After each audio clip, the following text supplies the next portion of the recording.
Nama lengkapnya Ahmed Roy Winata. Panggil aja dia Roy. Dia pasti akan menoleh sambil melemparkan senyum menawannya padamu. Umurnya baru saja genap 19 tahun sebulan yang lalu. Roy itu mahasiswa semester 3 jurusan teknik industri di sebuah universitas swasta terkenal di Jakarta. Hatimu pasti langsung kebat-kebit begitu melihat wajah Roy yang ganteng dan enggak kalah dengan aktor-aktor sinetron itu. Matamu akan memandangi Roy tanpa berkedip. Ujung rambut sampai ujung kakinya, tatapan matanya yang tajam, bodinya yang oke, perutnya yang six-pack, akan membuatmu semakin lupa diri. Dijamin, semalaman kamu pasti gak bisa tidur. Roy juga gak pelit kok.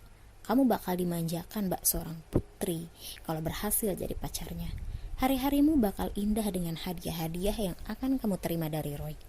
Mercy biru metaliknya yang keren itu siap mengantarkan kamu kemana aja yang kamu mau. Roy itu kan emang tajir banget. Ya iyalah, anak tunggal Pak Chandra Winata, pengusaha minyak dan batu bara. Kamu naksir Roy ya? Aku aja deh, enggak usah malu. Soalnya bukan kamu aja yang naksir Roy. Dengan semua apa yang dimilikinya, enggak salah dong kalau Roy digilai banyak cewek. Mereka berlomba-lomba pengen jadi pacar Roy. Bahkan saking banyaknya, Roy lupa berapa jumlah cewek-cewek yang pernah jadi pacarnya. Kamu masih ngebet pengen jadi pacar Roy? Tunggu dulu. Kamu udah termasuk kriteria cowok yang dicari Roy enggak? Simak baik-baik ya. Kamu tuh harus cantik, itu wajib hukumnya. Body harus seksi, rambut panjang, kulit mulus, minimal lulusan gadis Tampul dan bakal calon putri Indonesia. Yang mengherankan nih, di antara pacar-pacar Roy yang seabrek-abrek itu, gak satu pun yang bertahan lama. Paling lama cuma sebulan, lalu putus. Bahkan Roy pernah pacaran cuma seminggu. Sebabnya, Upi pacarnya waktu itu ketahuan ngupil pas jalan bareng Roy di sebuah mall elit di daerah Senayan. Roy kan keki berat, masa cowok kelas atas kayak Roy punya pacar doyan ngupil? Roy, emang cewek seperti apa sih yang kamu cari selama ini? Tanya Trian. Trian itu temannya Roy sejak masih SMU. Jadi sedikitnya Trian tahu tentang cerita percintaan Roy. Roy tertawa lebar, memamerkan deretan gigi rapihnya. Emang kenapa kamu nanya kayak gitu? Roy malah balik nanya, aku cuma heran aja Roy, soalnya mantan pacar-pacarmu itu gak ada yang bertahan lama. Itu tandanya belum ada cewek yang cocok denganku, alasan Roy. Masa sih? Mereka kan cakep-cakep, pintar-pintar, seksi-seksi lagi.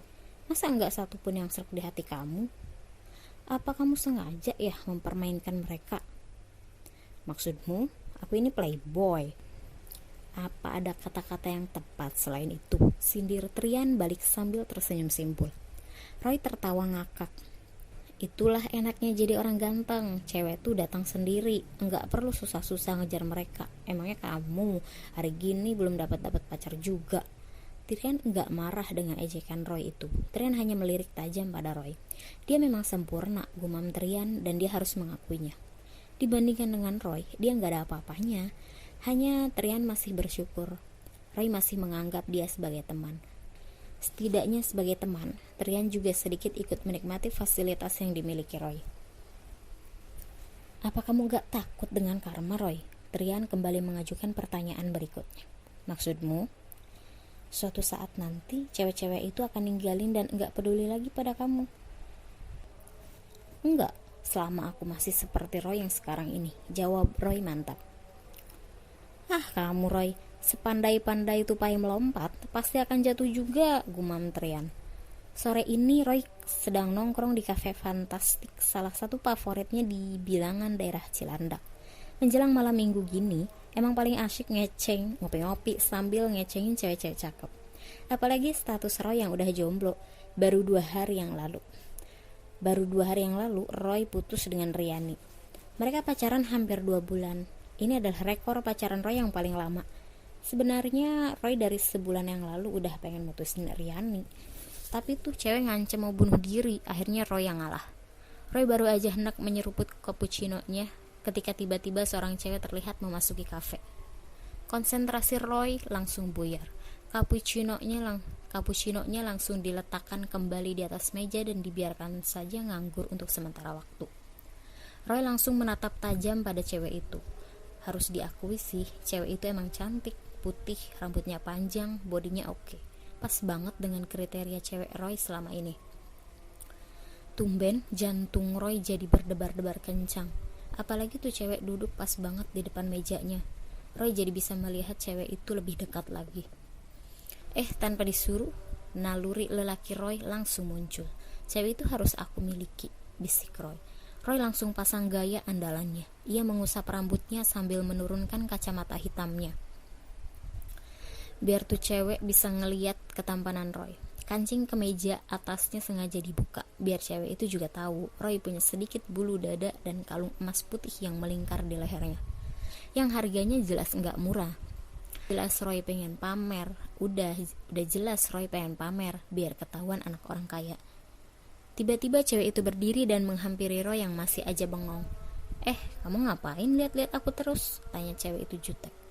Roy memamerkan senyumannya yang paling menawan. Emang gak boleh? Ya iyalah, jawab cewek itu. Kamu tau gak, selera makanku jadi hilang gara-gara perbuatanmu itu. Pokoknya jangan lihat-liatin aku lagi. Siapa suruh kamu cantik? Jawab Roy seenaknya. Bukankah cewek berdandan cantik agar diperhatiin oleh cowok? Cewek itu langsung mati kutu. Dia gak tahu harus berkata apa. Kenalan dong, aku Roy. Dengan pedenya Roy mengulurkan tangan. Cewek itu langsung meninggalkan kafe itu. Non Arzetti, ada kiriman bunga buat non, kata Abi Ijah sambil menyerahkan seikat mawar pada cewek cantik itu. Dari siapa Bi? Tanya Arzetti heran. Hari ini dia gak ulang tahun, lalu siapa yang rela mengeluarkan uang untuk seikat mawar yang harganya gak murah ini? Bibi gak tahu non, tadi yang ngantar sudah pulang. Ya udah, makasih ya Bi. Arzetti langsung mencium seikat mawar merah itu setelah Bi Ijah menghilang dari hadapannya. Harum, tapi siapa yang mengiriminya ya? Gumam Arzetti. Tiba-tiba HP-nya berbunyi. Halo? Halo, dengan Arzetti? Iya, aku sendiri. Ini siapa ya? Masa kamu lupa? Baru kemarin sore kita ketemuan di kafe Fantastik. Ingat gak? Ingatan Arzetti langsung melayang pada cowok rese itu. Ngapain kamu telepon aku? Terdengar suara tawa dari seberang sana. Jangan galak-galak dong. Aku cuma mau tanya, kamu udah terima bunga dari aku gak? Arzetti kaget banget sampai bunga yang dipegangnya jatuh ke lantai. Jadi bunga ini dari kamu? Jadi bunga ini dari kamu? Kamu suka gak dengan mawarnya? Kamu tahu dari mana alamat rumah aku dan nomor HP-ku? Terdengar lagi suara tawa dari seberang sana. Nggak susah untuk mendapatkannya, cukup keluar duit dikit, pelayan kafe itu akan buka mulut. Jadi itu kebiasaan kamu. Demi cewek seperti kamu, apapun akan aku lakukan. Mau kamu apa sih? Aku cuma pengen kenalan sama kamu, itu doang, jawabnya. Jadi kapan aku bisa main ke rumah kamu? Arzetti buru-buru mematikan HP-nya, lalu membantingnya ke atas tempat tidur dengan gusar. Bukan Roy dong namanya kalau nggak bisa mendapatkan apa yang dia mau. Apa sih yang nggak bisa dilakukan Roy? Buktinya hanya dalam waktu 2 minggu Roy udah berhasil meruntuhkan dinding hati Arzetti yang kayak baja itu. Lihat aja, sekarang mereka sedang asik berduaan di kafe Fantastik. Duduknya udah rapat banget. Tangan Roy udah menggenggam erat tangan Arzetti. Sesekali tangan Roy mengelus rambut halus Arzetti. Mesra banget. Cewek mana sih yang mampu menolak pesona Roy? Begitu juga Arzetti. Cewek itu harus mengakui, walaupun hanya pada dirinya sendiri, kalau ia kalah dan enggak bisa membohongi perasaannya sendiri. Cewek mana sih yang enggak luluh kalau tiap hari dikirimin bunga mawar dan di SMS-in puluhan kali dengan kata-kata indah? Pagi sebelum Arzetti berangkat sekolah, Roy udah datang menjemputnya. Begitupun siangnya, Roy selalu nungguin Arzetti. Belum lagi hadiah-hadiah kecil yang membuat hati Arzetti berbunga-bunga. Arzetti hanya mengangguk lalu tertunduk malu saat Roy mengatakan cintanya di hari ke-7. Dan Arzetti enggak nolak waktu Roy ngajak dia keluar. Roy, antar aku pulang yuk, Arzetti melirik jam tangannya. Udah hampir jam 9 nih. Masih sore lagian ini malam minggu. Arzetti mulai gelisah. Aduh Roy, aku gak boleh pulang larut malam, orang tuaku bisa marah besar. Bentar lagi dong, bujuk Roy. Roy, anterin aku pulang atau aku pulang sendiri naik taksi. Roy hanya bisa angkat bahu. Pagi itu Roy ke kampus dengan penampilan berbeda. Rambutnya enggak rapih dan mengkilap seperti biasanya. Baju dan jeansnya kusut dan sama sekali enggak matching. Wajahnya kuyu dan ada lingkaran biru di sekitar matanya. Kayaknya dia kurang tidur dan sedang ada masalah.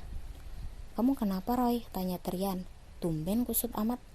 Roy mengusap wajahnya dengan kedua telapak tangannya, lalu menopang dagu. "Tahu nih, aku lagi pusing banget." Trian menertawakan temannya itu. "Baru kali ini aku dengar kamu pusing. Lagi mikirin apa sih?" "Arzeti, cewek terbarumu itu." Roy mengangguk. "Ada apa dengan tuh anak?" Roy langsung bercerita, lancar dan mengalir seperti anak sungai. Ternyata Arzeti nggak seperti pacar-pacar Roy yang terdahulu. Arzeti nggak mau diajak dugem. Kalau keluar juga paling telat jam 9 harus pulang. Keluarnya pun hanya boleh malam minggu. Soalnya kalau hari biasa Arzeti banyak alasan. Ulangan lah, banyak PR lah, nemenin mama lah. Yang lebih parah lagi, Arzeti belum boleh kiss di bibir. Lama-lama Roy kan bosan juga. Roy emang punya prinsip, hidup ini indah dan harus dinikmati. "Lalu apa yang akan kamu lakukan?" "Tahu nih, yang jelas aku harus menaklukkan nih cewek. Sepertinya aku harus mengeluarkan jurus andalanku itu." "Kalau kamu udah ngedapetin dia, lalu gimana? Cari cewek baru lagi dong," jawab Roy tertawa keras. Hari Minggu ini cerah sekali. Mentari pagi bersinar hangat. Langit juga cerah, gak sedikit pun awan hitam yang mengatung. Roy dengan tenang mengemudikan mobil Mercy-nya. Di sampingnya duduk Arzeti yang hari itu memakai baju pink dan jeans biru. "Makasih ya Roy," kata Arzeti sambil melemparkan senyum manisnya. Roy menoleh sekilas, lalu konsentrasi lagi menatap ke depan. "Kamu suka dengan kalung itu?"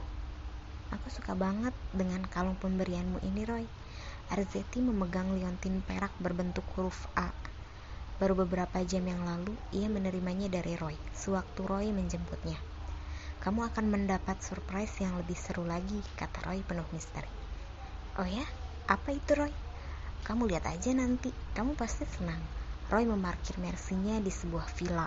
Ia keluar, lalu membukakan pintu untuk Arzeti. Arzeti melompat turun dengan senang. "Ini villa kamu, Roy?" "Iya, villa keluarga. Ayo ke dalam," ajak Roy. "Bagus banget ya, Roy," puji Arzeti lalu melemparkan tubuhnya ke sofa yang empuk. Roy tersenyum. "Kamu di sini dulu ya, aku ambilin minum dulu." Gak lama Roy udah keluar lagi dengan 2 gelas minuman di tangannya. "Nih minum." Roy menyodorkan segelas untuk Arzeti. "Aduh Roy, aku lupa tasku di mobil. Aku ambil dulu ya." Kamu di sini aja," cegat Roy. "Biar aku yang ambilin tasmu." Roy segera menuju mobilnya. Lalu kembali lagi keadaan setelah mengambil tas Arzeti. Roy langsung melongo. Dilihatnya Arzeti sudah tertidur pulas di sofa. Minumannya sudah habis tanpa tersisa. Roy tersenyum senang. Pelan-pelan Roy mulai mendekati Arzeti. Tanpa basa-basi, Roy mendekatkan bibirnya ke wajah Arzeti. Plak, sebuah tamparan keras mendarat di pipi kiri Roy. Roy kaget sekali. Tiba-tiba Arzeti bangun dan sudah berdiri di hadapannya. "Jadi ini maunya kamu, Roy?" maki Arzeti. "Kamu kira semua bisa kamu dapetin dengan segala cara?" Roy diam saja. Baru kali ini dia mati kutu. "Cewek itu diciptain Tuhan untuk mendampingi cowok, bukan buat kamu mainin lalu ditinggal pergi," maki Arzeti. Roy diam saja. Dia mati kutu. Keringat mengucur deras membasahi wajahnya yang pucat pasi. Roy sama sekali enggak menduga rencananya bakal gagal total. Semuanya terjadi di luar dugaannya. "Jangan lagi berani-berani mencari aku. Besok aku akan mengembalikan barang-barang pemberianmu, Roy," kata Arzeti sambil menarik kalung dari lehernya dan melemparkan ke wajah Roy. Selanjutnya Arzeti pergi dengan taksi yang membawanya pergi. HP Trian berbunyi. "Halo, ini Trian ya?" "Iya betul, ini siapa?" "Aku Arzeti." "Kenapa Ar?" "Aku mau ngucapin makasih. Berkat bantuan kamu, aku terhindar dari jebakan Roy." "Sama-sama. Untung waktu itu aku bisa mencuri nomor HP-mu dari Roy. Aku cuma mau negasin pada Roy bahwa perbuatannya itu salah. Semoga dia sadar dan mengakhiri petualangan cintanya. Bukankah cewek itu salah satu makhluk ciptaan Tuhan yang paling indah, yang harus kita jaga perasaannya? Kamu ada waktu enggak? Aku mau ngajak kamu makan sebagai tanda terima kasihku." Trian langsung girang. Ada. Kapan?" Gimana kalau ntar sore kita ketemuan di Cafe Purnama? Oke, jawab Trian cepat.